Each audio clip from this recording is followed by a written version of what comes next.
আসসালামু আলাইকুম। বিসমিল্লাহির রহমানির রহিম। আমরা ড্রয়িংয়ের প্রোডাকশন বের করব, ফিনিশার বা ব্রেকার। এটা হচ্ছে 650 স্পিড, মিনিটে এত মিটার ডেলিভারি হয়, 650 মিটার পার মিনিট। আমরা জানি 60 মিনিটে 1 ঘন্টা, একটা শিফট হচ্ছে 8 ঘন্টায়, এই জন্য 8। আর 768 মিটারে 1 হ্যাং, 768 মিটার গুণন পয়েন্ট, এটা 111 স্লাইভার হ্যাং, এবং এটাকে পাউন্ডে আছে, কেজিতে নেব। 1 কেজি সমান 2.2046 পাউন্ড।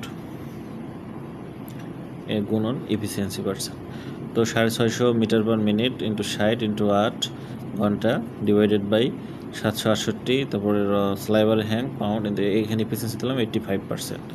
তাহলে এটা করলে হয় 1411 পার শিফট কেজি ইন্টু 3 শিফটে 1 দিন, 1 দিন সমান 3 শিফটে, তাহলে 8 ঘন্টার শিফট হলে যেটা হয়, তো 4233 কেজি পার ডে। অর্থাৎ একটা ড্রয়িংয়ের প্রোডাকশন হবে 85% এফিসিয়েন্সিতে, 650 মিটার পার মিনিট, 1 মিনিটে ডেলিভারি স্পিড।